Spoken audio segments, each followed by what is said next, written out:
আজ যদি উজি পরীক্ষাটা দিতে না পারত তাহলে তার পুরো জীবনটাই বদলে যেত।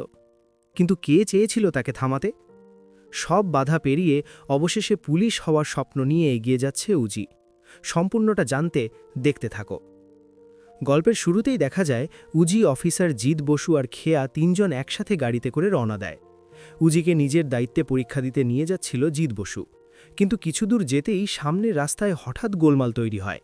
একের পর এক গাড়ি দাঁড়িয়ে যায় আর মুহূর্তের মধ্যে বড় জ্যাম লেগে যায়। অন্যদিকে ভানু নিশাকে বলে, তুই যে কাজটা করলি সেটা মোটেও ঠিক হলো না, কোথাও না কোথাও একটা সমস্যা হবেই। নিশা হেসে বলে, এত ভয় পাচ্ছিস কেন? আমি তো আছি, সব আমি সামলে নেব, তোর ভাবার দরকার নেই। ভানু তখন বলে, তুই যতই বলিস না কেন শেষ পর্যন্ত আমাকে নিয়েই ভাবতে হবে। উজির সাথে এমন কাজ করা ঠিক হয়নি।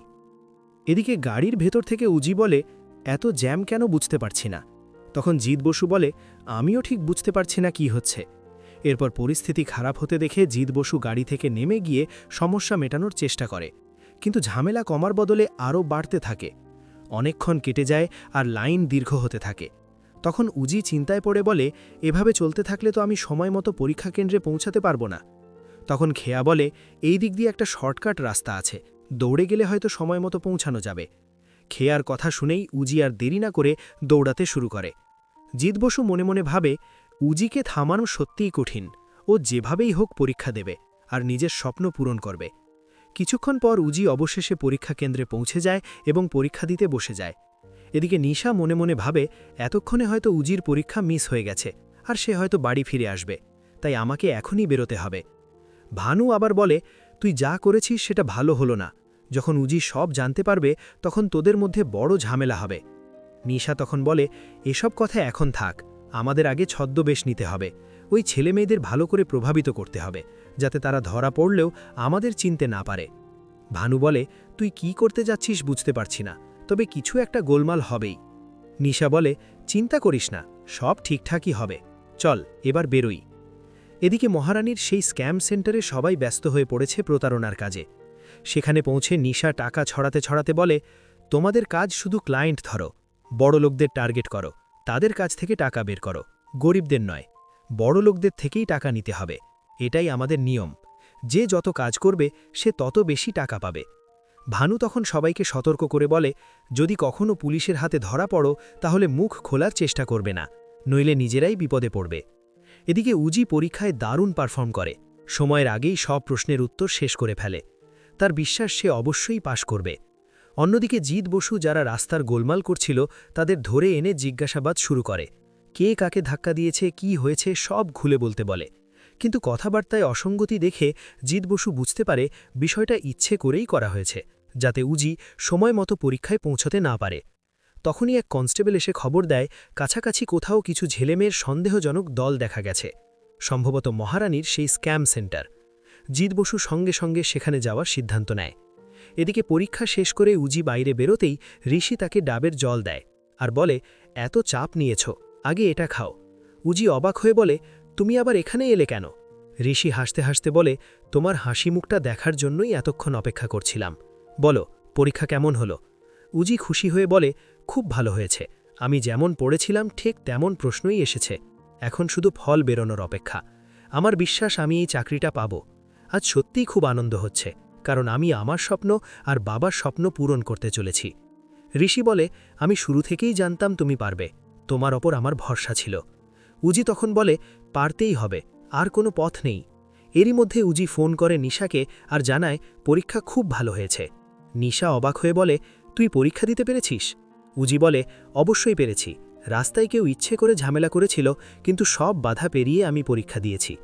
তখন নিশা বুঝে যায় তার পরিকল্পনা পুরোপুরি সফল হয়নি। ভানু তখন বলে, অন্তত ভালো হয়েছে, উজি পরীক্ষা দিতে পেরেছে, আমি চাইছিলাম ও দিক। এদিকে জিৎ বসু স্ক্যাম সেন্টারে গিয়ে কিছুই খুঁজে পায় না, শুধু দেয়ালে লেখা থাকে, জিৎ বসু লুজার। এটা দেখে জিতের সন্দেহ আরও বাড়ে।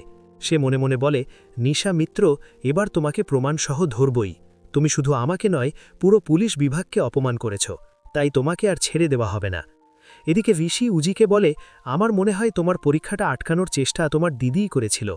উজি কিছুক্ষণ চুপ থেকে বলে, দিদি ছাড়াও আমার শাশুড়ি চায় না আমি পুলিশ হই, তবে টাটা খাইয়ে এমন কাজ করবে না, এটা দিদিই করতে পারে। কথাটা শুনে নিশা ফোন কেটে দেয়। তারপর ভানুকে বলে, এবার উজির শ্বশুরবাড়ির কাউকে টার্গেট করতে হবে। কাকে ঠকানো যায় বলতো? ভানু ক্লান্ত গলায় বলে, এসবের দরকার কি নিশা? তবুও জিজ্ঞেস করে। তখন ভানু বলে, উজির বড় ননদ সব সময় উজিকে বিপদে ফেলতে চেয়েছে। আর নিহারিকা ম্যাডামের বড় স্যালুন ব্যবসা আছে, অনেক টাকা আছে, চাইলে তাকে টার্গেট করা যায়। নিশা একটু ভেবে হাসে, তারপর বলে, ঠিক আছে, এবার তাহলে নিহারিকাকেই জব্দ করা হবে। তার কাছ থেকেই বড় অঙ্কের টাকা বের করতে হবে। আর সেই পরিকল্পনা করতেই ব্যস্ত হয়ে পড়ে নিশা। সব ঝড় ঝাপটা পার করে পরীক্ষা দিয়ে বাড়ি ফিরলেও উজির জীবনে নতুন ঝামেলার শুরু হতে চলেছে। সম্পূর্ণ জানতে দেখতে থাকো। গল্পের শুরুতেই দেখা যায় উজি আর ঋষি একসাথে বাড়ির পথে হাঁটছে। উজির মুখে তখনও আনন্দের ছাপ, কারণ সে বিশ্বাস করছে পরীক্ষাটা খুব ভালো হয়েছে আর খুব তাড়াতাড়ি তার স্বপ্ন পূরণ হতে চলেছে। তখন ঋষি বলে, আজকের দিনটা সত্যি খুব বড় একটা দিন তোমার জন্য। উজি হেসে বলে, হ্যাঁ ঠিকই বলেছ, এতদিনের কষ্ট আজ যেন একটু হলেও সার্থক মনে হচ্ছে। কিন্তু আমি জানি সামনে পথটা এত সহজ হবে না। এরপর বাড়িতে পৌঁছাতেই উজির শাশুড়ি আর বাড়ির অন্যরা অবাক হয়ে যায়, কারণ তারা ভেবেছিল উজি হয়তো সময় মতো পরীক্ষা দিতে পারবে না। উজির শাশুড়ি তখন একটু ঠান্ডা গলায় বলে, কি ব্যাপার, তুমি তাহলে পরীক্ষা দিয়ে এলে? উজি শান্তভাবে বলে, হ্যাঁ আমি দিয়েছি, আর খুব ভালোই হয়েছে। কথাটা শুনে বাড়ির বড় ননদ একটু বিরক্ত হয়ে যায়, কারণ সে মনে মনে চাইছিল উজি যেন ব্যর্থ হয়। এদিকে নিশা আর ভানু বসে নতুন প্ল্যান করছে। নিশা বলে, আমাদের আগের প্ল্যানটা পুরোপুরি কাজ করেনি, কিন্তু এবার ভুল হবে না। এবার আমরা এমনভাবে খেলব যাতে কেউ ধরতেই না পারে।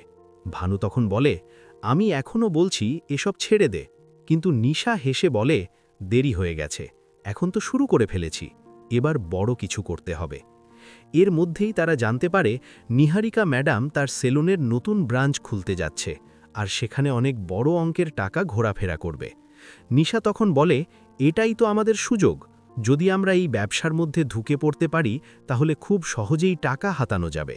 এরপর নিশা ছদ্মবেশ নেওয়ার নতুন পরিকল্পনা করে। অন্যদিকে অফিসের জিৎ বসু এখনও সেই স্ক্যাম সেন্টারের ঘটনার রহস্য ভাঙার চেষ্টা করছে। সে স্পষ্ট বুঝতে পারছে সব কিছুর পেছনে বড় একটা চক্র কাজ করছে, আর তার সন্দেহের তালিকায় সবচেয়ে উপরে রয়েছে নিশা মিত্র। জিৎ বসু তার টিমকে বলে, এবার আমাদের একটু আলাদাভাবে কাজ করতে হবে। ওরা খুব চালাক, তাই প্রমাণ জোগাড় না করা পর্যন্ত কোনো ভুল করা যাবে না। এর মধ্যেই খবর আসে শহরের অন্যদিকে নতুন করে কিছু লোক প্রতারণার ফাঁদ পাচ্ছে। জিৎ বসু তখনই বলে, আমার মনে হচ্ছে এটা একই দলের কাজ, সবাই প্রস্তুত হও, আমরা এবার হাতে নাতে ধরব।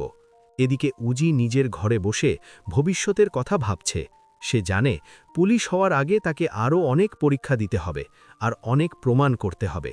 তখনই ঋষি এসে বলে, কি ভাবছ? উজি একটু হাসে আর বলে, ভাবছি যদি সত্যিই পুলিশ হতে পারি তাহলে অন্যায়ের বিরুদ্ধে লড়াই করব, আর কাউকে এভাবে প্রতারণার শিকার হতে দেব না। ঋষি তখন বলে, তুমি পারবেই, কারণ তোমার ইচ্ছেটা সত্যিই আর শক্তিশালী। ঠিক তখনই উজির ফোনে একটি অচেনা নম্বর থেকে মেসেজ আসে।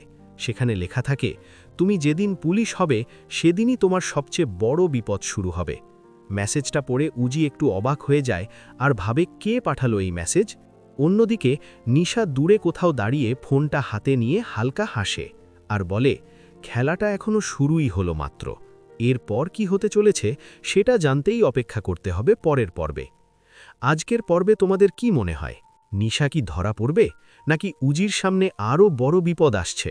কমেন্টে লিখে জানাও। আর পরের পর্ব মিস না করতে চ্যানেলটি সাবস্ক্রাইব করো।